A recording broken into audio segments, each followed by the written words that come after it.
Sir Edmond, please subscribe to Lee Alvarez de Guzman.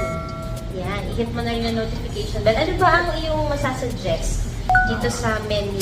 Kainin for the two of us. Yung bestseller po namin sa pasta po is Rain's Pasta. Spicy po. Gusto mo ba ng spicy? Hindi. Chicken po namin, okay yun po. Chicken fingers? Chicken fingers po. Yung honey garlic sa po. Honey garlic chicken. Ilang piraso yun? Bali 4 pieces. 4 pieces ay sulit na siya sa 127. Wala lang yung Okay. O sige. Ano pang ano mo? Sige, pagkatapos yan mag-order na kami. Tapos sa dessert ma'am, bestseller din po namin yung blueberry cheesecake, strawberry cheesecake. Wow. Mukhang masarap na yan. Sige. Maganda naman yung mga suggestions ni Sir Edmond po. Sir Edmond. Ayan. Sige, mag-order na kami. A few moments later. Sa tingin ko, Rio, okay naman yung honey garlic chicken. Isang honey garlic chicken. Tapos, gusto kasi ni Rio ng lasagna. Ay, sa kids, no? Available ma'am? Oo. Lasagna. Isang strawberry cheesecake. Hati na kami. Paano lang ito na ba? Gusto mo isa? Ang laki o yun. Ano? Hati na kami ni Rio kasi ako kailangan mag-diet. Ako lang talaga yun. Si Rio, hindi ako sure nag-diet eh. Pataba ko ng pataba sa mga vlogs ko yun. Nung nakikita ko, palapad ako ng palapad.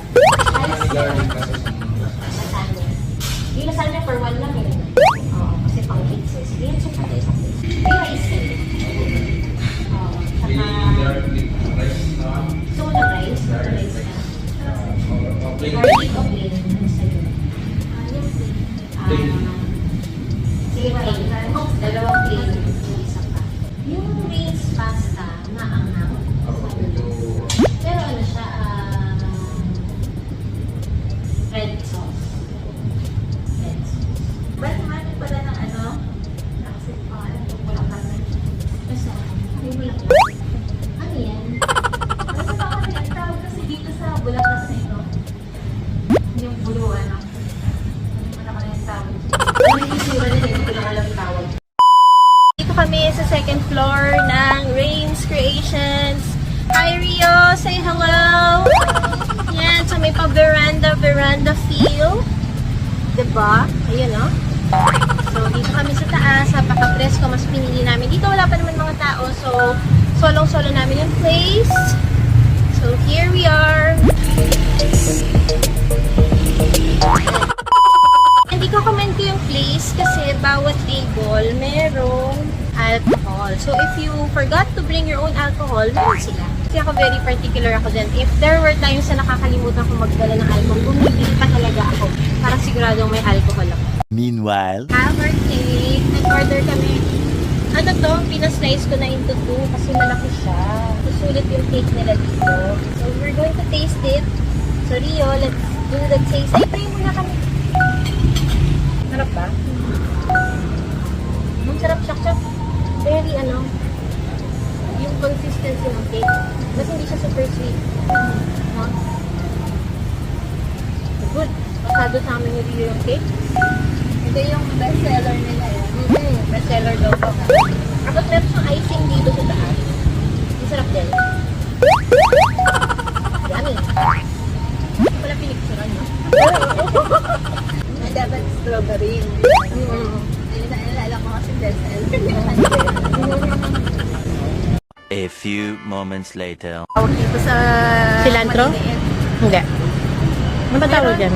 Meron siyang onions, Onion rings? tapos yung...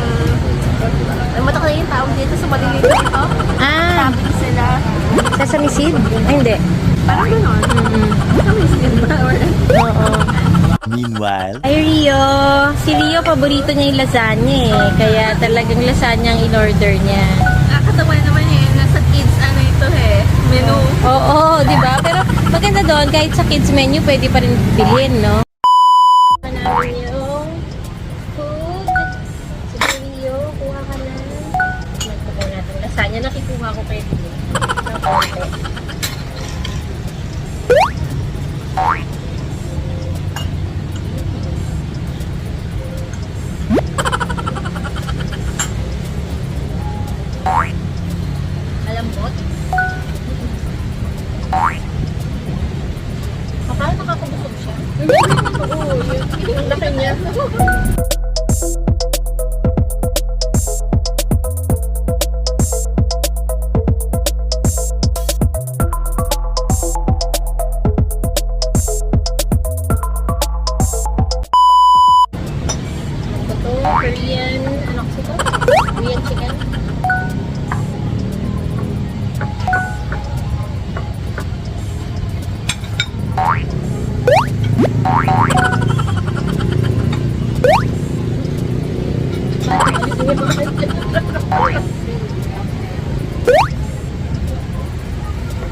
200. Ang laki niya sa 200. Sa good for 2 person.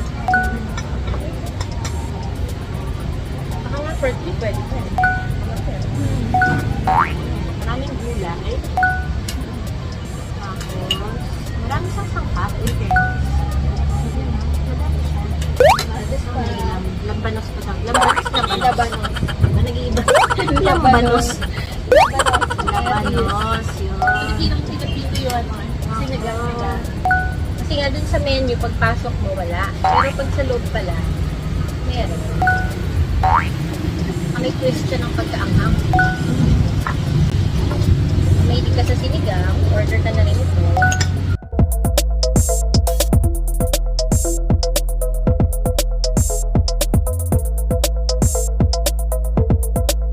So, Santorio, kasi siya kumainit. Hindi malapit lang sa Mart. Ito din sa Pulang Maragul. Yes. Kaya lang pang design niya sa A few moments later. So, busog na kami ni Rio.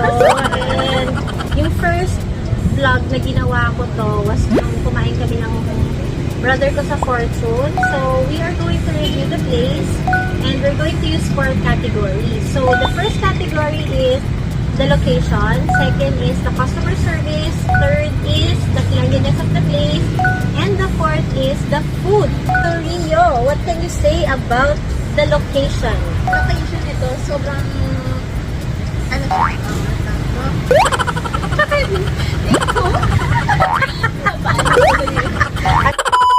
Sige, ako na lang sa location. Ito na sa cleanliness.